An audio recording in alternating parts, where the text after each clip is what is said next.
Unit 731, a covert operation hidden within the Japanese Empire, conducted experiments that blurred the lines between science and inhumanity. Here, in the silence of secret laboratories in the frostbitten lands of occupied Manchuria of China, doctors and military officers oversaw a series of gruesome tests on prisoners of war and civilians alike. These experiments range from exposure to lethal diseases and harsh environmental conditions to vivisections without anesthesia, all in the name of advancing military medical knowledge and developing biological weapons. The victims of Unit 731, many of whom were Chinese, Korean, and Russian, along with a handful from allied nations, endured unimaginable suffering without the world's knowledge. Their plight went largely unacknowledged for decades, overshadowed by the global focus on the European theater of war and the Holocaust. Today, Binge History will dive deep into the harrowing silence that enveloped the story of Unit 731. Make sure you like, subscribe, and notify Binge History for more content like this. In the heart of Harbin, China, the facility of Unit 731 emerged that would become synonymous with some of the most chilling experiments ever conducted under the guise of science progress. Begun in 1937 by the Japanese government, Unit 731's inception was masked with noble intentions. Aimed at bolstering the health and resilience of Japanese soldiers, it was established to explore the human body's limits, how it could survive hunger, thirst, and disease. Initially, this quest for knowledge was pursued through experiments on volunteers who had given their consent, a practice seemingly benign in its early stages. However, as the shadows of war grew longer and darker, so too did the nature of Unit 731's research. Since Japan could not outmanufacture the industrial powerhouses of the USA or Great Britain, innovation became the cornerstone of their strategy. The Japanese military began looking into biological weapons as a means to counteract their production shortcomings. This shift marked a sinister turn in Unit 731's operations, transforming it from a center of epidemic prevention into the epicenter of some of the most horrific war crimes of the 20th century. Behind the facade of disease study and water purification, innocent civilians became the subjects of nightmarish tests in search of deadly pathogens.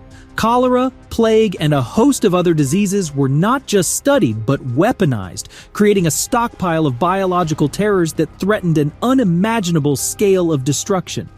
And you might ask, why did Japan choose Manchuria, China for Unit 731 instead of their own land? The answer lies in a cunning blend of secrecy and strategy. Manchuria's remote vastness provided the perfect cloak of isolation, far from the prying eyes of the Japanese public, ensuring the horrifying experiments stayed hidden. This distant land also sat closer to the battlefields, making it easier to bring in subjects and test biological weapons directly where they might be used. By setting up in an occupied territory, Japan could wield absolute control, away from any potential backlash or ethical scrutiny at home. So in choosing Manchuria, Japan found the ideal spot to pursue their dark ambitions under a veil of secrecy. Innocent lives were stripped of their humanity, becoming mere numbers referred to as maruta, or wooden logs. These individuals faced horrors beyond imagination, from being infected with lethal diseases such as cholera, typhus, and the bubonic plague, to enduring exposure to swarms of infected fleas and diseased rats. The brutality didn't end there. Some were injected with a gruesome concoction of diseased human organ issues. But the horror spilled beyond the confines of the camp as the scientists embarked on so-called field testing, releasing pathogens over unsuspecting communities in China to observe the potential for epidemic outbreaks. The ambitions of these experiments knew no bounds, stretching as far as plans to unleash these biological weapons on the United States balloon bombs. Approximately 200 of these deadly devices were sent drifting across the Pacific, though they largely failed, resulting in the tragic loss of 7 lives. Another audacious plot involved deploying kamikaze pilots to rain plague-infected fleas over San Diego. Another gruesome study was syphilis, a disease that piqued the interest of military scientists not for the sake of curing the afflicted, but to understand its transmission and effects in the most horrific ways imaginable. Men, already suffering from syphilis, were forced to rape male and female prisoners to track the disease's spread. As one prison guard revealed, infection of venereal disease by injection was abandoned, and the researchers started forcing the prisoners into sexual acts with each other. A male and female, one infected with syphilis, would be brought together in a cell and forced into sex with each other. It was made clear that anyone resisting would be shot. This vile cycle of abuse was methodically repeated, ensuring the disease took hold, turning human beings into living test subjects for observation. What's more, even children were not spared. A Youth Corps member witnessed a Chinese mother with her baby and a white Russian woman with her young daughter. These children, alongside their mothers, became test subjects to the same ruthless trials to study the impact of prolonged infections on treatment outcomes. But the cruelty did not end with infection. Women, victims of these heinous crimes, faced further torment. Some were impregnated against their will, their bodies becoming laboratories where the impacts of syphilis on both mother and child were coldly analyzed. In a chilling perversion of medical research, these women, along with their unborn children, were subjected to vivisection, dissected alive to offer scientists a glimpse into the ravages of the disease on the developing fetus. The practice of vivisection went further. The victims were deliberately infected with deadly diseases like cholera and the plague. Without anesthesia, they were dissected while alive, organs harvested to observe the ruthless progression of disease in the living body, an attempt to study the ravages of infection in real time without the interference of death's decay. But the nightmare didn't end with vivisection. Sometimes victims had their limbs amputated and bizarrely reattached to opposite sides of their bodies. Others were not so fortunate, enduring the agony of having their limbs crushed, frozen, or starved of circulation.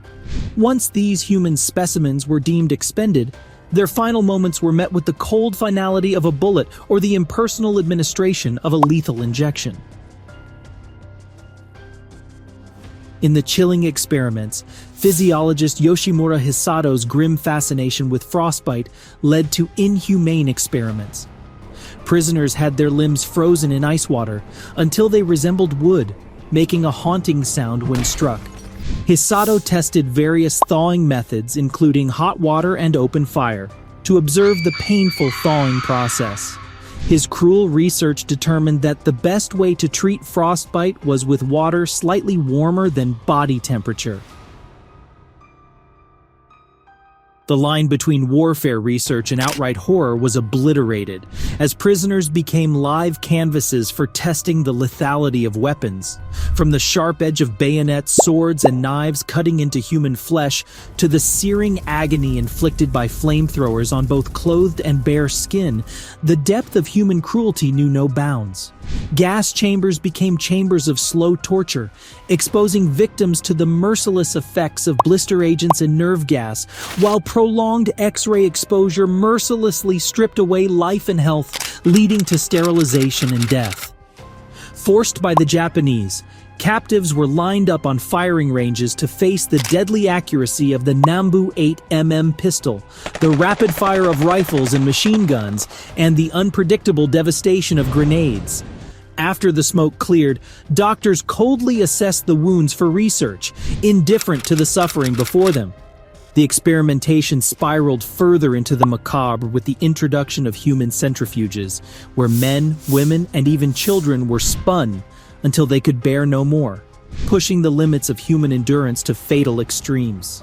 Amid a world battered by conflict, with millions suffering, Japan's push into China, starting with Manchuria in 1931 and escalating to war in 1937, laid the groundwork for untold horrors. This chaos was the dark curtain behind which Unit 731 operated, a place where the boundaries of ethical science were crossed in pursuit of devastating biological weapons. As the war drew to a close, the Japanese scrambled to destroy evidence of their atrocities, leaving behind little documentation of the horrors committed. Yet the legacy of pain and suffering endured by the victims speaks volumes.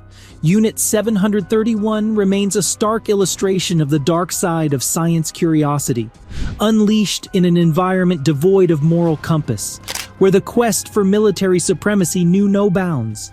Thank you for watching Binge History. Don't forget to like, comment, subscribe, and notify.